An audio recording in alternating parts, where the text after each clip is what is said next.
All right, so you're ready to Ready? go. Well, I'm glad you got dressed up for the podcast today. Appreciate it. With my official Rue apparel. So, hey everyone, welcome to the Rue Fitness Podcast Community Profile. Today we have with us Coach Peter Perez. Yeah. He's an oldie but a goodie. Peter has been with us for 2 years now, 3 years? Yeah, about 2 years ago, summer, so a little over 2. Awesome. But what a lot of people don't know is that Peter and I got certified together in CrossFit about a decade ago. Pretty close. We all started this whole thing together, and then Peter broke everyone's heart and moved to Birmingham. Right. 6 years there. 6 years there. What'd you do in Birmingham, Peter? Me, I taught English at high school, taught juniors, mostly English, and hung out and waited for my wife to finish med school, her residency. Oh, sweet. So, Yeah. Didn't you coach soccer as well? I did. I coached the JV soccer team at Mountain Brook High School, and I was the newspaper sponsor too. The newspaper sponsor? Yeah. What does that mean? I don't even know what that means. It means I make sure that they're writing articles, and every month or so we published a school newspaper about things that were going on in the school. Did a kid ever write anything where you're like, oh, no, that can't go in there? Yeah, nothing specific that comes to mind now, but there were several times where we just scrapped the whole article immediately. Well, I remember there was some sort of battle of the sexes thing that they were writing about, and the one kid just couldn't come off without sounding so sexist. And they were like, we can't publish this. I get that. Yeah. So when you were coaching soccer, did you use any of your CrossFit skills? Yeah, we did. In fact, we did some of the CrossFit methodology. There was a period of time where I was doing the programming, and another period of time where we hired I think the company was called Peak Performance out there, and it was a guy who specialized in training, and he used a lot of metrics and stuff for the different sports teams, particularly high school level. Did it work? Yeah, I think it did work, honestly. He was very sports specific, and he was always tracking as best he could the players' performances and improvements, and he was very big on injury prevention too. So trying to focus on the movements that would, lessen the injuries. That's super important. I just saw an article come out today that said that over the past decade, ACL injuries have increased. In women and girls. Yeah, 400%. I didn't realize it was that high. 400%. It's huge. That's crazy. I think a part of that is just like the overuse. We push our kids so hard now in the youth sports. There's a lot of overuse. There's a lot of muscle imbalances, and not a lot of attention to preventative care. So, what were like some of the sports specific things you guys were doing? We did a lot of single leg Romanian deadlifts, particularly for like the knee stability, and we did do a lot of running drills in particular. Some of the stuff that we do here before we run, those high knees and the jumping, the skipping for height. And, we did a fair amount of the Swiss ball exercises for the core stability. Awesome. Yeah. Well, before you moved to Birmingham, what were you doing? I was an attorney before I moved to Birmingham. Kind of, right? No, you were legit. Yeah, for 4 years. I did it. 4 years. And you were also on a radio show, right? Yeah, I was. On WWL on Sunday mornings, All Things Legal with Doug Sinceri. Now so, Doug and Albert. What made you want to do that switch from being an attorney to being an English teacher when you moved to Birmingham? That's a fun question. My undergrad was in English education, and where did you go to school? I went to LSU. Go Tigers! Go Tigers! And we, so I did my whole undergrad, did my student teaching, and then I went to this job fair. They filled up the indoor track facility with schools from all over the state, and I walked in. This is at LSU. It was at LSU. Okay. Yeah, I walked in one day, and there's tables set up all over the place, and I walked to the first one, which was De La Salle High School, the first one without a line. A couple of other lines. So I walked up to De La Salle. I don't know if that's a rip on De La Salle. No, it wasn't. It was just, they were in the front. Okay. They didn't have a line. So I walked up to them, and everybody's hard up for teachers. So they proudly slid the salary schedule across the table at me. It was like first year experience, and you followed it. And it was like $18,000 something, and I was like, "Thank you for your time." Right. And I walked out of there, and I applied to law school. And in my law school personal statement, it literally said, my heart is in education. I'm doing this for the money. And they accepted me. Damn. That's awesome. I will say this. So what you guys don't know is Peter and I lived together in college. Yeah, we did. We were in the band together. Peter actually got me involved into soccer, for which now I coach. So Thank you, Peter, for getting me involved in soccer. But I got to see Peter while he was in law school close up. And like Peter in law school was a lot like I was in high school, where I left my school bag in the car and didn't study. That was Peter, like in law school. So Peter is a smart enough guy to basically get through law school without trying real hard. It's like a movie. To clarify some of that. I tried really hard my first month or so there, and I had a headache for about 2 months straight. Like it didn't go away. And I realized that I wasn't going to make it if I continued to live that like super focused on law school lifestyle, particularly living with some undergrads and trying to live my life as well. So I basically said, if I'm going to get through living with some undergrads, you mean a bunch of fuck-offs. Well, yeah, sure. If that's the phrase you'd like to use for yourself. I basically said, if I'm meant to be here, and if I'm going to get through, I'm going to need a higher power to do it. And I kind of just waited until essentially what's the last minute, which is about 2 weeks before the exams in law school. And then I just put it all in. I mean, I still went to class for the most part and still took notes for the most part. You went to class less than most people in law school. That's true. You have to sign in. And I always, you have a certain number of absences. I always celebrated the day where the number of absences I had allowed left surpassed the amount of days left. It was usually the last or second to last day, but it was still a celebration because I couldn't mess it up at that point. Awesome. Was there anything that really translated from you being an attorney to teaching? Yeah. A lot of what the law school trains you is on how to think and how to analyze and how to persuade.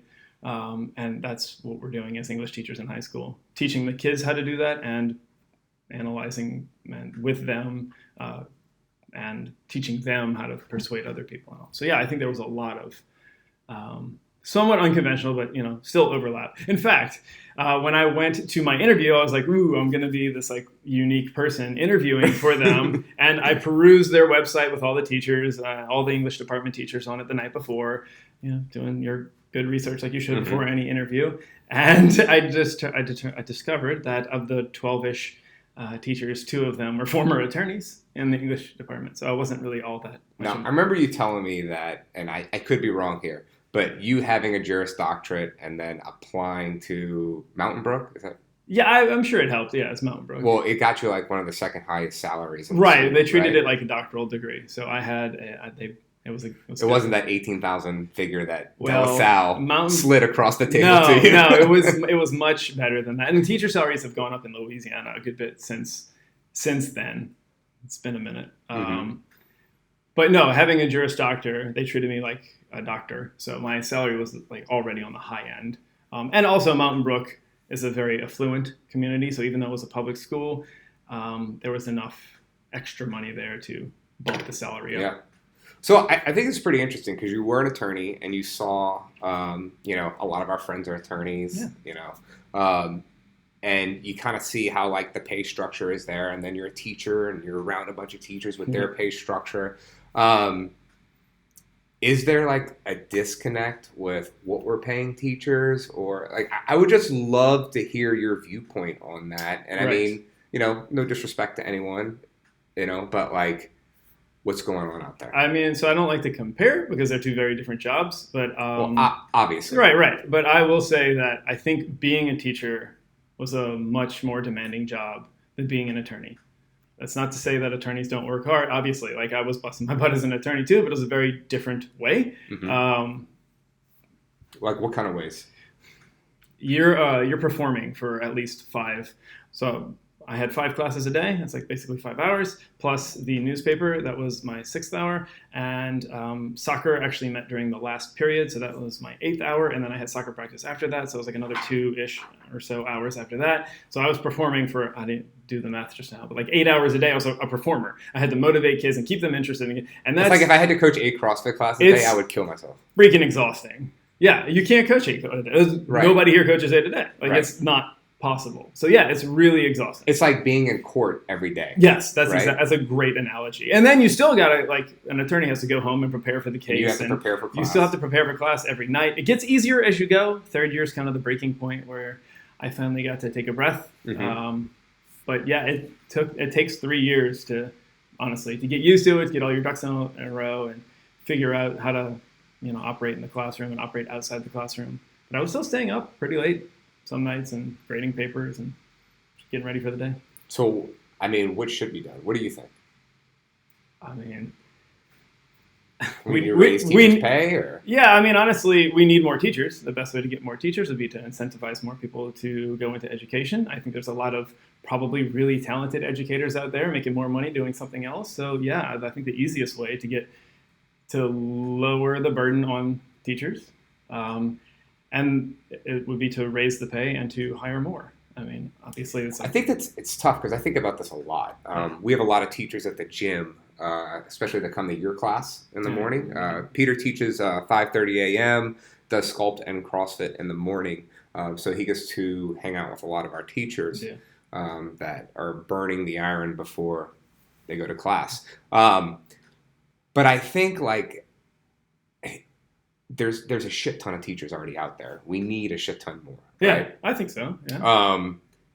But like, how do you measure competitive pay? Is the difficult stance because you don't want people teaching out there based off a standardized test. Right. Yeah, you would have to have a quality oversight system that makes sure that the best people are remaining employed as teachers. Like no matter what, a first year teacher, you're going to kind of take a chance.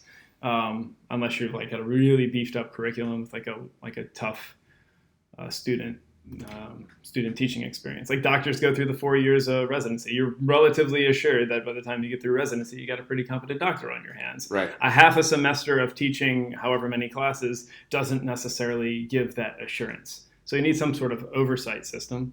My student teaching experience was wonderful because I had a very experienced mentor teacher, and she let me go. So I got in there and taught as much as I could because I wanted the best possible learning experience for me.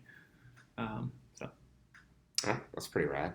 What were some of your biggest hurdles, like getting through to? I mean, because you taught juniors. Yeah, I spent a couple of years teaching seniors and juniors, but primarily I taught juniors. What were like some of your hurdles trying to get across to that age bracket? Because I guess we're talking about 16, 17-year-olds. Yeah. Again, it was a very affluent school, so most of our issues were very first world problems. I mean, seriously. None of them were super overcomable for most. I did teach the collaborative class, so you had students with some type of learning disability in that class, and that was its own set of challenges, but there was a very good special ed department there that helped out as well. I think, in general, and I probably fell into this category, we all probably did at some point, there's a apathy. They're not like seeing however many years in the future. Right. And sometimes they'd be like, I don't want to do this. I'm like, well, you don't have to do this. You're 17. You can literally drop out now. And we had that conversation several times. I'm like, well, I want to go to college. I'm like, well, then you do want to be here. Let's buckle down.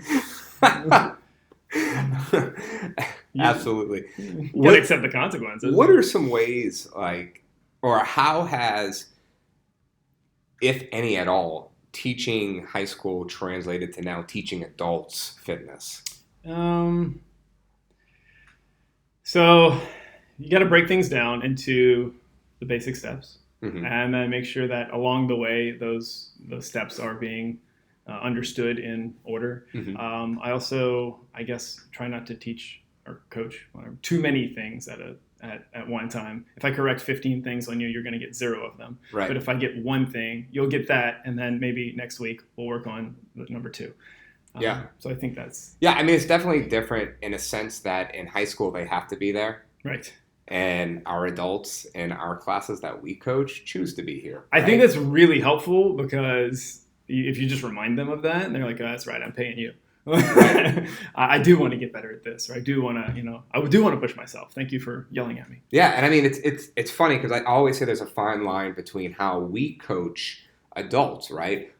They're paying us. They want to be here. Yeah. They want to learn, but sometimes not too much. Right. Right? Like, right. So, and every person's different. Right. Every person's different. So you got to be able to tell, like, what's that breaking point between enjoying their experience and still giving them a little bit more to learn and develop and become better. Yeah.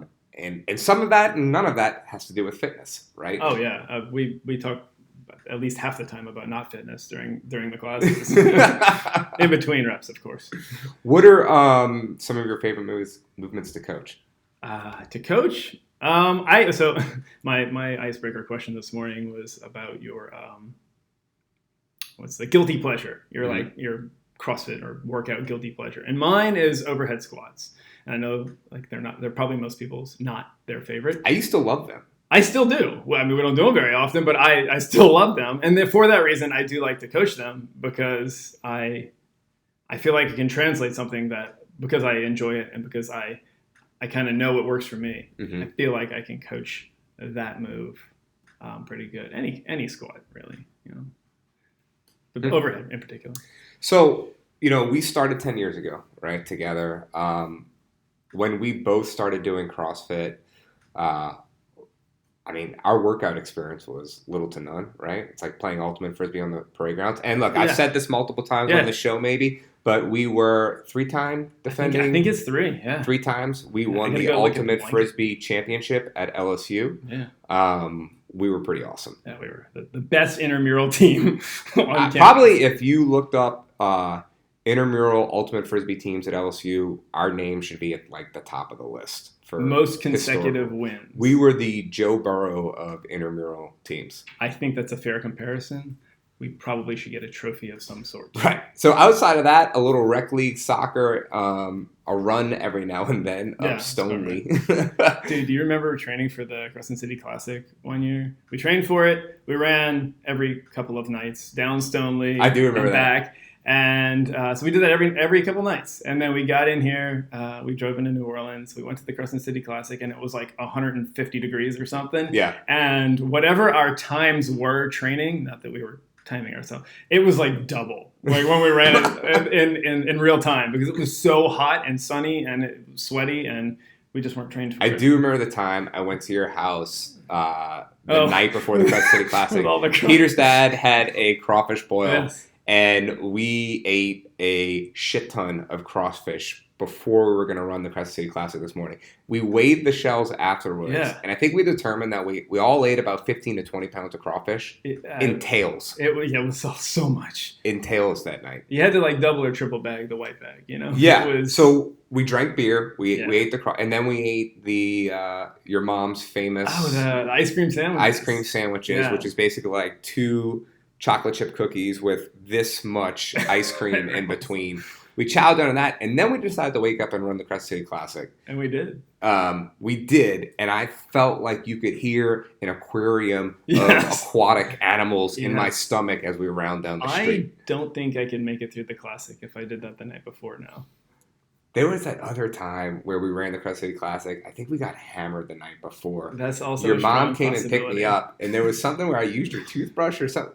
Some weird... I used your toothbrush. That's right, your mom. We were going to... Oh, that was for the Rex parade. Was it Rex? What parade did we march in? Oh, that Tiger Band. Yeah, Rex. That was Mardi Gras. Gras. 2003. Yeah, that's what it was. There was a Mardi Gras ball, maybe Orpheus the night before. Is that right? Yeah. Yeah, so and actually I went and crashed at Matt Abear's house. That's right. And I woke up. You guys picked me up, I think, and I brought out a toothbrush for her or something like that. No, so I woke up late. I drove home as fast as I could. Lost half my tux in the process, which is par for the course for a Mardi Gras ball. Drove to my parents' house. My parents had to drop us off at the beginning of the parade. We picked you up on the way. I hadn't even brushed my teeth yet. So when I picked you up, I'm like, hey, I haven't even brushed my teeth yet. You're like, here's my toothbrush. Oh, your mom freaked out. Yeah, she was not too happy. I wonder what my if you're listening to this, hi, Miss Melanie. Yeah, she's totally going to listen to this. You know she's going to. So anyway, I don't know how we got off track here. But so we the point being is that we had very little fitness experience when we started this journey 10 years ago. I tried. Before I was your roommate, Joey and Jeff and Joey Herzog, we would try to they would try to take me to the gym. And I think I maybe made it like 4 times in a semester because I freaking hated it. Right. It was boring. I couldn't do it. The traditional gym experience didn't work for me, aside from running and trying to do some crunches with. What makes it work for you now? Like, I mean, do you think a lot of things that change, right? We get older, we develop more, we realize some things we need in our life, but is it the fun aspect? It's the fun aspect, 100%. There's the fun aspect and like the community suffering. Like we're all in this together. And I do a fair amount of complaining while I'm working out. I'm a very motivating coach. I'm probably very demotivating to work out next to. But the class is there to pull me along, and I'll get up and I'll clap for somebody. Yeah, I say that a lot when I'm working out. Who wrote this shit? Yeah, right. Me. I complain a lot too. Do you ever email yourself like this workout was the worst? I make notes though. Like I'll go back and Wodify and I'll make a note. So if we ever decide to do this workout again, like I can fix it for the future. So. Guys, just so you know, I tend to do that. He does learn. I do learn. So I think it's really interesting because, we had little to no workout experience. We jump into CrossFit. We are your CrossFit memes. We were. We talked about it everywhere. Bought the shoes and the t-shirts. Yeah, we're doing stupid handstand push-ups on trees at LSU tailgates. I remember that. Did. Oh, we did. If I met my old self today, I would make fun of myself. So many words. Like, you are that CrossFit douche. Yeah, it's sometimes it's hard not to be. Right, hard not to be. But part of that is, man, my views have changed a lot on fitness and over that decade. So in what ways has yours changed? I'm gonna go on with the doucheness first. Mm-hmm. When I was in Birmingham, I was dropped the boys off at school. Which gym did you work out in Birmingham? CrossFit Rebellion. It's another great gym up there. If you come check it out if you're in Birmingham. Anyway, I dropped the kids off at school, and one day, just talking to a parent on the way out or something, and however it came up, CrossFit came. Oh, I know. He managed the warehouse that housed Two Poods apparel. Yeah. And I was like, so then they make booty shorts. Yeah. So we ended up talking about CrossFit or whatever, and he's like, "Wait, you're a CrossFitter? You don't talk about it enough or wear enough." He said that to you? Yeah. Wear enough t-shirts, and I was like, I try not to, but inevitably it always ends up coming up still. Yeah, it's funny is you can feel it starts to wear off when you start to drop in at other gyms, and you're like, I'll just pay the drop-in fee. I don't need a shirt. Yeah, that's a good one. I don't drop in enough for me. I like the shirts still. Right. I have too many shirts. So I have a lot of Rue shirts, and all of the places that I've dropped in have kind of pushed to the back of the drawer. What you guys don't see off camera is when I said I had too many shirts, my wife is shaking her head like, yeah, you have way too many shirts. And you make too much laundry. And I have to wash too many clothes. So that's that. But anyway, all right, aside from that, I remember one day where I don't know if I was even serious or not, but I was a stay-at-home dad at that point. It was my first year in Birmingham, and I said, Kyle, I got a lot of spare time on my hands because I'm staying at home with my daughter. Kyle was the coach and owner at CrossFit Rebellion. I'm like, do you think I could be a games athlete? He's like, you said that for real? Yeah, for real. And I think it was more of a theoretical. I think it was more of a theoretical question than an actual question. And he's like, yes, it's going to take a lot of work, but that's when they had regionals. He's like, I think we can get you scrape you into regionals maybe after a couple of years. it was like you're going to have to bust butt every day. But maybe. Right. Well, this is also back though when it was Rich Froning didn't exist then. That's true.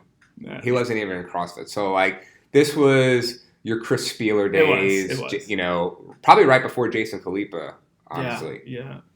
So anyway, so go ahead. Yeah. So I have absolutely no desire to be in the games. Right. I don't know if I did back then, but it was at least a passing thought. Is this a possibility? I went through a phase where I'm going to train to make a regionals team.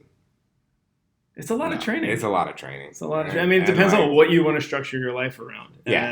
And I say it somewhat jokingly to my 9:30 class, the one that I work out in. Now in my life at 38, I'm more about maintains than gains. Oh, I like that. Yeah. Maintains than gains. Yeah. I'm I might not ever set another PR in my life, although sometimes I'm pretty close. Mm-hmm. And I'm okay with that. I want to just be healthier today than I was tomorrow, whatever that means. I always talk about that, people feel like they're not getting as strong or they're less fit as they get older or they've been doing it for 3 years. And I'm like, you're 3 years older. Right.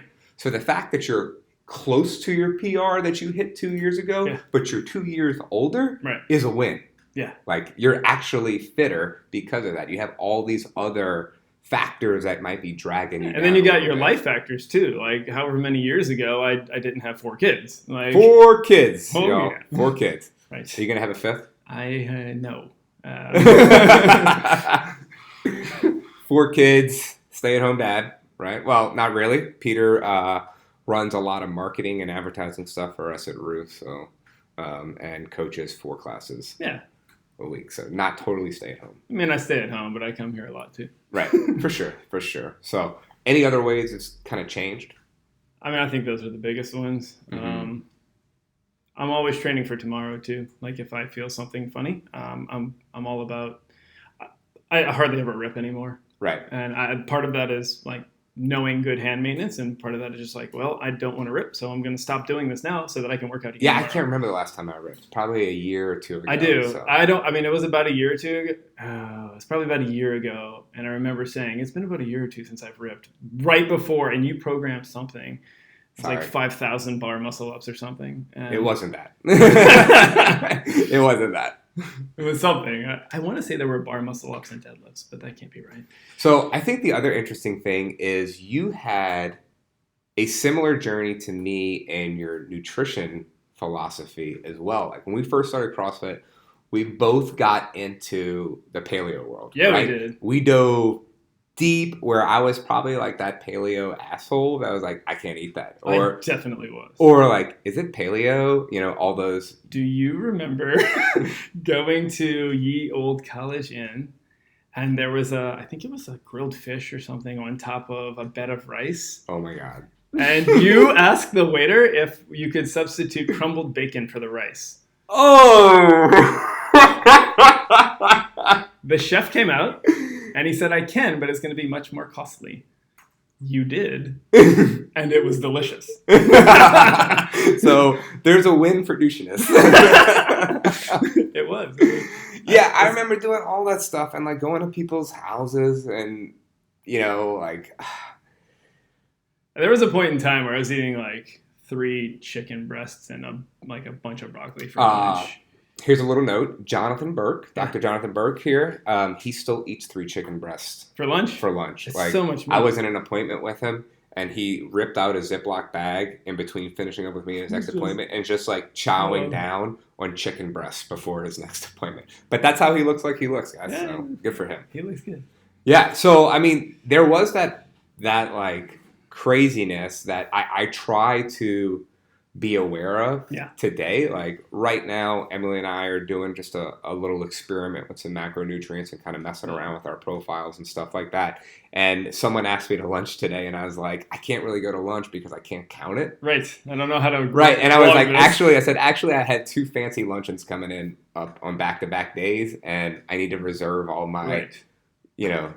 You would have called them cheat meals. But right. I need to reserve those for that. Yeah. So, but like, what's kind of been your path on nutrition? I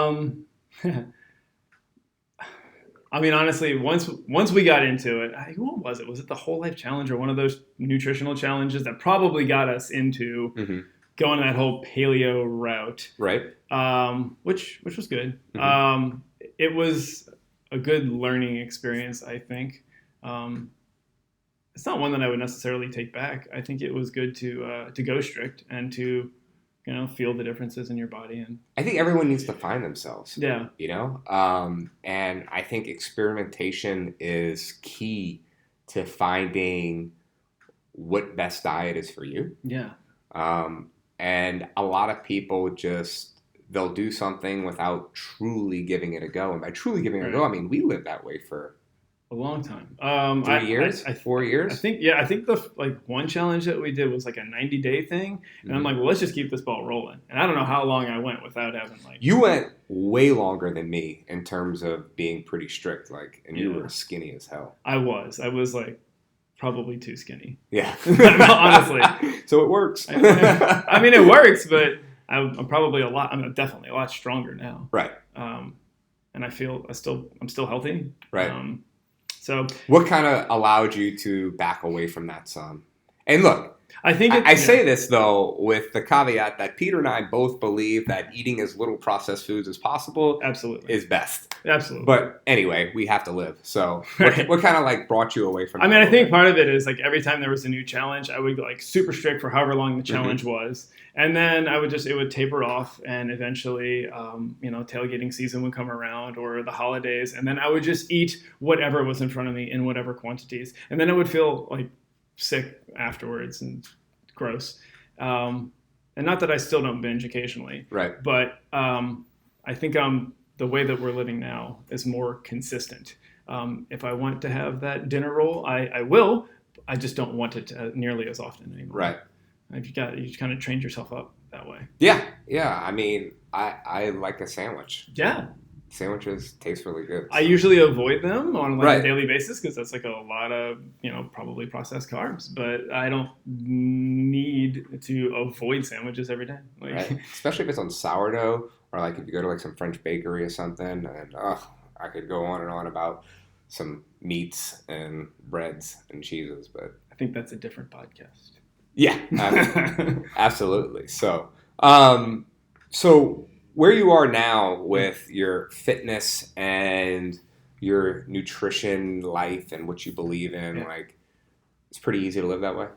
Yeah, I think relatively so. The way that I think about everything is kind of, I'm about simplification, I think. I try to wear one pair of shoes to the gym. I try not to use, like, all the different equipments. Not that there's anything wrong with it, right? Like, I think maybe in the past year I've put my lifting shoes on twice. Right. Maybe. It's because you're not like necessarily training the lifts that you need the shoes at the level that you need the shoes. Right. So that's the way I'm looking. Right. I know, but like when we first start, we gear all up. Yeah. We got the wrist wraps.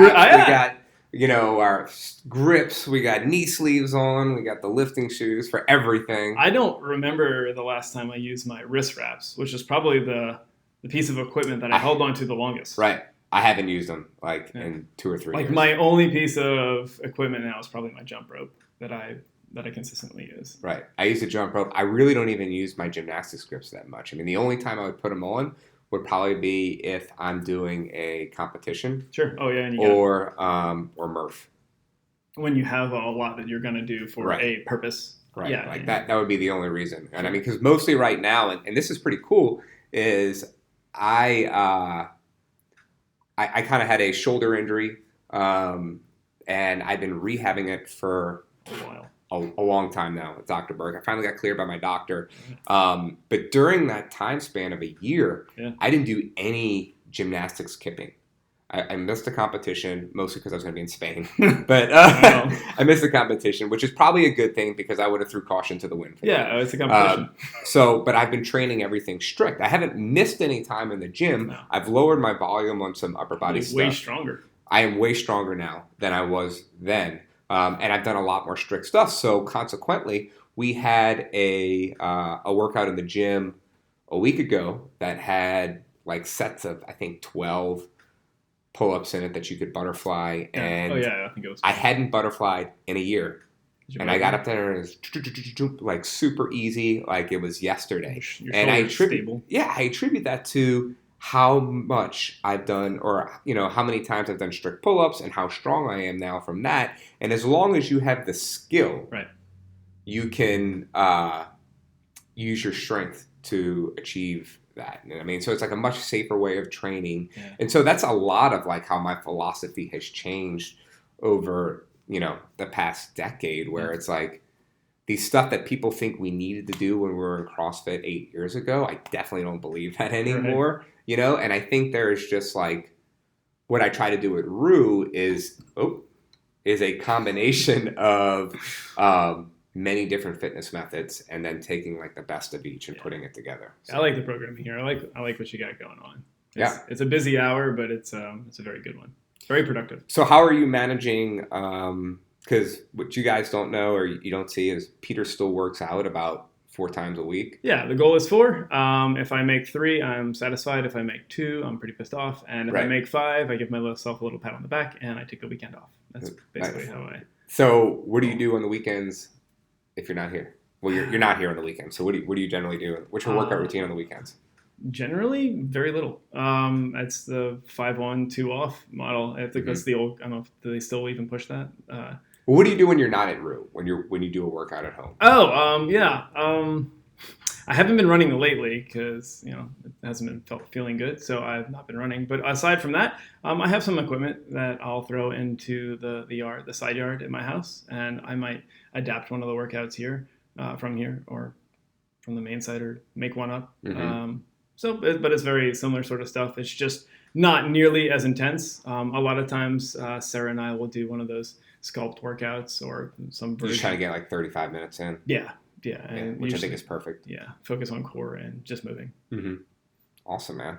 So how has it been like a new dad for the 4th time and then keeping that balance where you're still able to work out 4 times a week? Has it been tough? It hasn't really been any tougher with 4 than it was before that. Because like if you have a kid in tow, you have a kid in tow. Right. So it's either 3 or. But you got a van now, so. Yeah, which is pretty sweet. It's got all kinds of cool features on it. So. Hit buttons, doors open. So what's next for you? What's next for me? Yeah, for you. What like, do you have any goals coming up in the next year, fitness wise, or just personal? Finish the PN certification. Yeah. Like personal goals as far as getting fitter. No, those remain the same. Like stay strong, stay healthy. Somebody asked me that the other day what my goals were, and I was like, I kind of want to work out the same, but look jacked as hell. So that's like just look jacked, right? Well, while still working out the same amount. So yeah, I mean that's basically my goal. Right. I don't even need to look that jacked as long as I feel good and my clothes fit, and Yeah, and I mean as you dial in your nutrition more and more, I feel like I can work out less and get better results. So, which I think is definitely a key because overtraining once you hit 30 something is a recipe for disaster if you don't have the right recovery. And being a father of 4. Yeah, you don't always get that recovery. Yeah, like last night, bless her heart, my daughter had Emily and I up every hour and a half. All right. Like, that's no recovery. It started at 10:30 when my dog, I could hear her like clacking around our hardwood floors, and I'm like, oh shit, she's about to take a piss in our dining room. Yeah. So I got up, and for the record, Emily and I went to sleep at like 9:30 last night. Responsible. Yeah, thank you. So I get up to let her out, and I had just fallen into a deep sleep. Yeah. Thank you, driven melatonin and CBD gummies. But anyway, so I just fall into a deep sleep. I get sucked out of that deep sleep to go let my dog out. Yeah. Bring her back in. I fall back into a deep sleep. And then my daughter's at our door. And this happened every hour and a half, like the entire night. So finally I went up there and I like put her in her room because she's sleeping with her brother these days, which works out best for us because she's afraid of the monsters. And she's like, Daddy, I'm afraid of the monsters. And I'm like, let your brother take care of it. I'm like, if you don't stay up here, I'm going to lock you in your room. Which I'm not really going to lock her in her room, y'all. But anyway, I put her in her bed and like shut the door, and she just went nuts. And I just let her cry it out for 15-20 seconds, and then I opened the door, walked in, and I said, are you done? Yeah. I was like, now, do you want to sleep with your brother, or do you want to sleep in here? Yeah. She's like, with my brother. I'm like, okay, if you come out again, don't get up. Don't get up. If you come out again, you're going in there, and I am closing that door, and you're staying in there. Yeah, that's a pretty good strategy. She didn't get up. Yeah. So it worked. Yeah, I use a similar strategy sometimes. Somebody told me about some type of monster spray you can make. I don't know. Who told me about that? Like, they're not real. I think Cherie Blake told me that today, where it's like, I can create a little canister, maybe put a monster in, and then give her this monster spray. And I'm like, how about you just learn to not be afraid of the monsters? Right. They're not there. Don't worry about it. They're not real. Right. So, although when I was her age, I sure as shit thought that there were monsters. Yeah. Yeah, that's neither here nor there. But anyway, so awesome, Peter. How much longer do you have left in your precision certification? I always ask you this. I'm probably about a third of the way through. Oh, good deal. I just finished chapter 10, so. Yeah, I'm a little shy of there, but I did a whole chapter yesterday, so. Any I know you're not all the way through it, but has you read anything that's kind of like blown your world apart or changed some things for you? Some good focusing on remembering to break the goals down into things that are attainable, particularly into the very smallest of steps. Take the first tiny step, secure that one, get to the next one, because that's not how we got into it. Right. We were the total opposite. Right. Like throw the kid into the pool, they'll figure out how to swim. Yeah. And that's what we did with our nutrition. We probably drank a little water along the way, or breathed in a little water along the way, but it worked out for us. That doesn't mean it's gonna for everybody. So if I'm gonna be a coach, I probably don't want to be the kind of coach to throw people in, because sometimes they drown. Not everybody. Yeah, some people will drown. Right. And we don't need that. And you're right. And go back into the teaching thing. That's not how you teach. You're not like, hey, write me a paper on whatever. You're like, let's break this down into the how do you analyze, So yeah.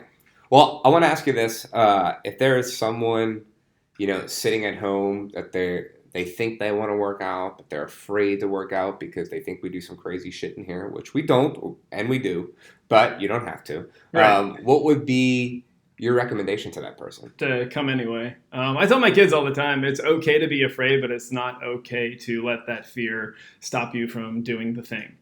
Yeah. The fear is not the problem. It's when fear stops you from acting. That's the problem. And fear is healthy in, I think, some ways too. It keeps us safe. But when there's something that you need to do or you want to do and you absolutely can't because you're afraid, then it is a problem. So I would say come. Everything that we do here, everybody can do on some level. No matter what it is that you come here and do, it's going to be better than doing nothing. And I think we have great coaches here. I say that selfishly, I guess. But all the other coaches are great as well. And they will make sure that you have a safe, I think, fun experience. Awesome, y'all. Well, if you want to see Peter, he coaches at 5:30 a.m. on Mondays and Fridays for Sculpt, and CrossFit on Tuesdays and Thursdays at 5:30 a.m. It was awesome having you here, guys.